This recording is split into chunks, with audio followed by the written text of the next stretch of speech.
Okay, so our next proposal is proposal H, simple bond. What's attractive about this idea is that in any other idea, literally any other idea, on a monthly basis, what one group of producers pays in, the other group of producers takes out. In bond is the single idea where, at least for a period of time, the total cash flow to the industry could be positive. How so? Well, the quota holders would be bought out from the money accumulated from a sale of a bond, but because the bond would not have to be paid off immediately, but it would be paid off over a period of years, the quota payers, the net payers to the QIP, would see their assessments potentially even lowered. So you could have in period 0, you could have everyone have more money than under QIP. Quota holders because they're bought out, quota payers because their assessments could potentially go down. So that's what's attractive about the bond. Now let's talk about how this would be done. Well, one way to do this, the way that we are aware of, is for the state legislature to create an instrumentality of the state of California, and then to issue something like a municipal bond. A bond can be thought of as an IOU between a lender and a borrower. The borrower receives a payment today in exchange for promising to make a number of payments in the future.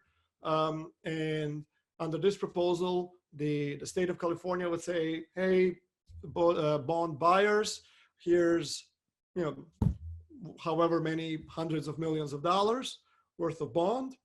This bond will pay coupon of such and such every year, or an interest rate. And then if that bond is fully sold, so maybe there are pension funds or hedge funds or some alternative asset investors that buy that bond, that money is then taken and all the quota holders are paid off immediately for the quota they own.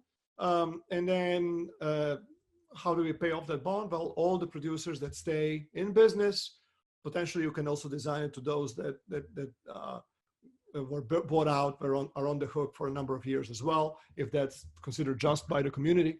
So over a period of time, you pay it off. What is interesting about the bond here is that you could choose first the price at which the quota is bought out.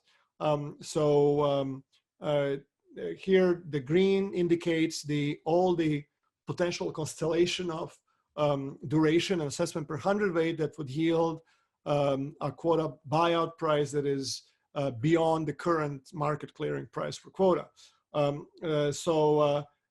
For example, you could either, to illustrate the trade-offs, let's say that you wanted to buy out quota at $270 or thereabout, 270, 280.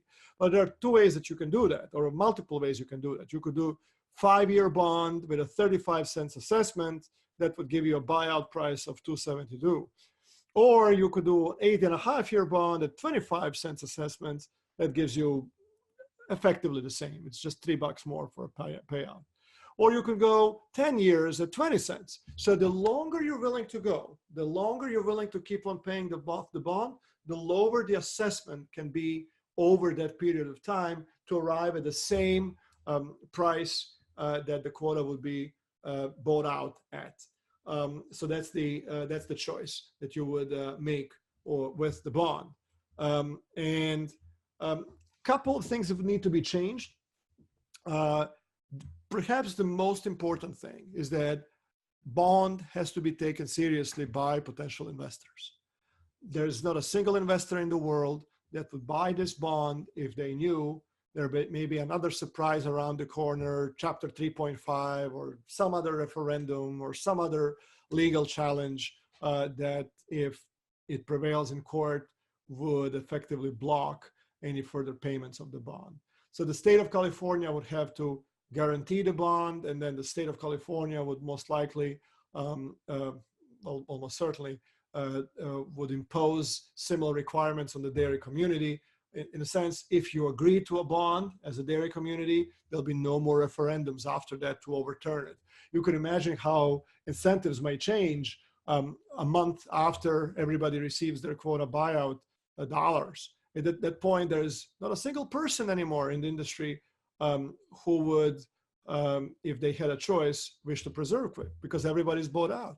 So the only three people that have left are grade A shippers, all of which have to pay the bond back every month. So if they could raise their hand and vote out the QUIP and therefore vote out the bond repayments, of course they would. And knowing that either the state or the investors would never invest in such a bond. So you cannot have a bond while preserving the flexibility to amend the program after the bond has been issued and the payments have been received by quota holders. And most likely you would need the state to back this up, to offer their financial guarantees in order for this bond to come alive, which is something that we would explore in great level of detail in phase 3 if the community decides this is the idea that would progress to the next stage. Matt, were you able to call in? Matt? Yeah. Yep, I'm here. Okay. All right, great. We had a question here that we will answer after we go through all of the 3 ideas here. Matt, so typically I would take them through the survey since I presented this. Do you think you can explain the survey? I will scroll down as you describe it. Sure. For the sake of trying to keep Marin's voice and keep him from losing it. So this survey is designed just like all the others, except there's one thing that's very different that I'll try to go through in detail. Okay, the first section, of course, goes over what Marin just talked about. If you can hit OK, Marin. Yep. Yeah. Okay, so the first question, is this proposal fair? Is this proposal easy to understand? Would you vote to support this proposal on a referendum? These questions are all very similar to the previous ones. What do you like about this proposal? How can this proposal be made better? There's a, can you hit the next button? Okay, so then this is the part that's very different from any of the previous questions. You saw how Marin went through the chart in the presentation where he looked at the assessment and he looked at the duration, and you could, from that, you could calculate what value of the bond would, that those two variables would produce. In this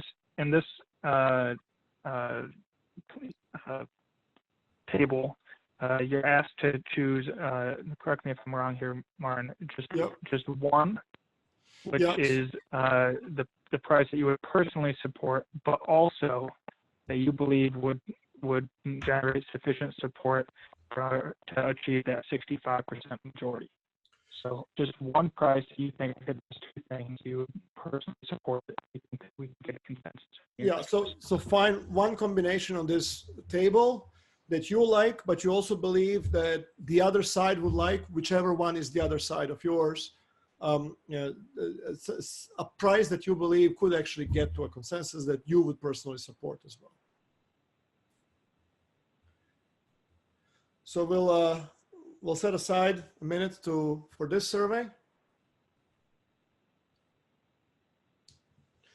There was a question, in your opinion, what is the likelihood that the state of California would actually guarantee the bond? I think that we would have to try it in order to see it, whether that would fly or not. Most likely, in my opinion, we would have to sweeten the deal for the legislature. There will be a question that the community would have to answer. How is this in public interest, not just in the dairy community interest, but how is this in public interest as well? And that's up to the dairy community then to create such a case and present it to the legislature.